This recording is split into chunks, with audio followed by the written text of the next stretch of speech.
Fox spirit. A fox watches you from the tree line. It has 9 tails. It has lived for 1,000 years. And right now, it's deciding whether to save your life or destroy it. The Kitsune isn't a monster. It's something more dangerous than that. A shapeshifter, a trickster, an intelligence older than most human civilizations, wearing whatever face gets it what it wants. It can become your wife, your priest, your emperor, and you will never know until it chooses to leave. In Japanese folklore, the more tails a fox grows, the more powerful it becomes. 1 tail is a young fox, barely conscious of its own abilities. 9 tails is something close to a god, a fox that has gained 1 tail every 100 years, spending 9 centuries becoming something humans have no category for. Inari, the Shinto deity of rice and prosperity, keeps Kitsune as messengers, sacred foxes that guard shrines across Japan to this day.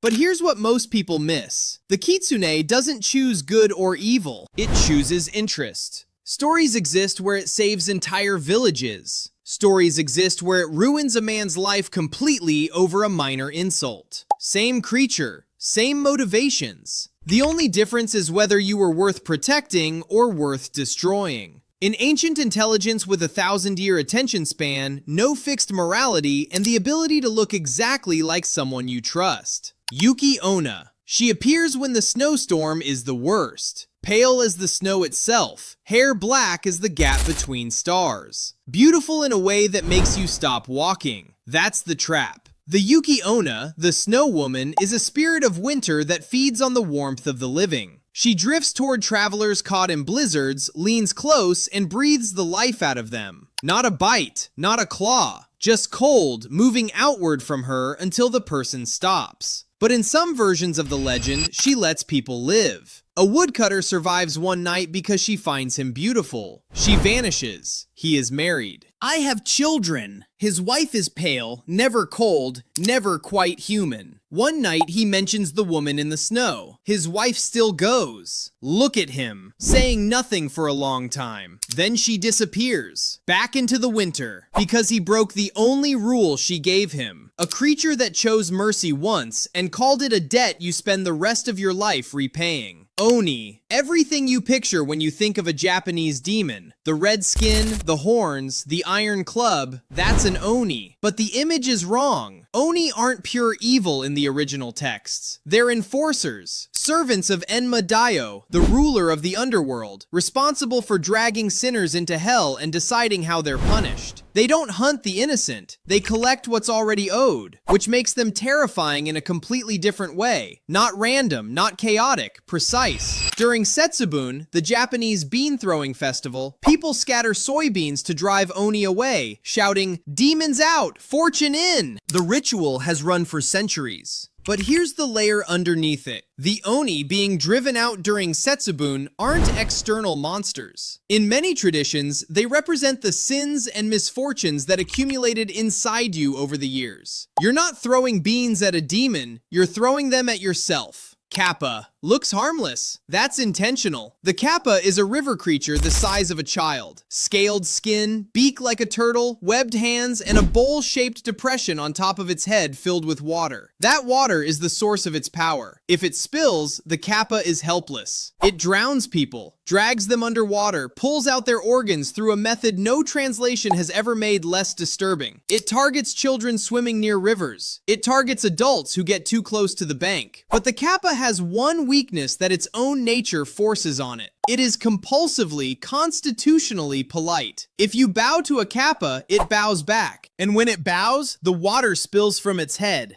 Power gone. Completely at your mercy. An apex predator defeated by etiquette. In Japan, some river warning signs still feature a Kappa to this day. Not mythology, infrastructure. Yamata no Orochi. 8 heads, 8 tails. A body so large it spans 8 mountains and 8 valleys simultaneously. Eyes red as winter cherries. A creature so catastrophic it required a god to kill it. And even then, the god needed to get it drunk first. The Yamata no Orochi demanded 1 virgin sacrifice per year from a family that had already lost 7 daughters. The storm god Susanoo arrived when only the 8th remained. He didn't fight fight the serpent directly. He filled 8 barrels of sake, 1 per head, and left them out. The Orochi drank all 8 heads at once. Then Susanoo cut it apart while it slept. When his blade struck the great middle tail, it chipped. Not broke, chipped. Against something harder and more divine than his own weapon. Inside that tail was a sword.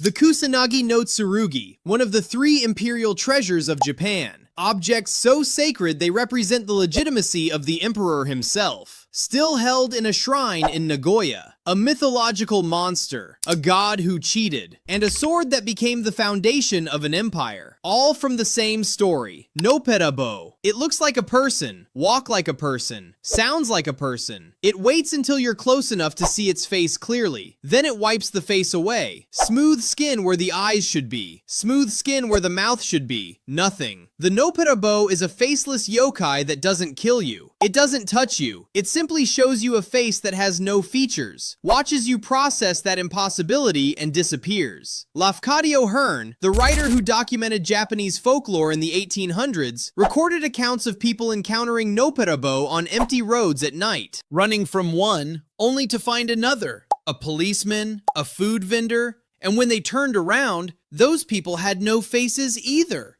The creature's only weapon is the image. It burns into your mind and stays. You don't die from the Noppera-bo, you just never quite feel certain about faces again. Jorogumo. She is beautiful. That part is not an accident. Jorogumo means entangling bride. She is a spider that has lived 500 years, long enough to shapeshift into a woman, long enough to learn exactly what makes humans stay when they should leave. She lures men into abandoned buildings, plays music to keep them distracted, and wraps them in silk while they're still listening. When they find the body, the silk is the only evidence. She appears in rivers too, as a woman holding a baby, asking a fisherman to hold the infant for a moment. He takes it. He can't put it down, because the baby is threads, and the threads are attached to her, and she is pulling him toward the water. What makes the Jorogumo different from every other creature on this list is the patience. Spiders wait, they don't chase, they construct. She has been constructing for 5 centuries, and she is very good at it. Raiju. Everything else on this list operates in the physical world. The Raiju operate inside the storm. It is a creature made of lightning. Its body shifts between the form of a cat, a wolf, a weasel, and sometimes pure electricity depending on the account. During thunderstorms, it rides the lightning bolts to earth, moving between strikes faster than anything physical can move. It doesn't hunt. I don't plan. It simply exists inside electrical violence, landing where the lightning lands, leaving claw marks burned into trees as the only evidence it was ever there at all. But here's the detail that doesn't fit. People prayed to Raiju. Lightning destroys crops, burns homes, kills livestock. This creature literally embodied destruction. And Japan built relationships with it anyway, because in Shinto, power itself is sacred, whether or not it cares about you. The storm doesn't hate you, the Raiju don't hate you. It's just moving, and you are in the way. Now, the question only people who watched everything can answer. Which creature on this list had one of Japan's most sacred imperial relics hidden inside its own body? A sword so divine it chipped a god's blade before it was ever found. Drop your answer in the comments. The first ones right show up on screen next time. Subscribe so you don't miss the next one. Leave your suggestions below. Your idea could be the next video. See you then.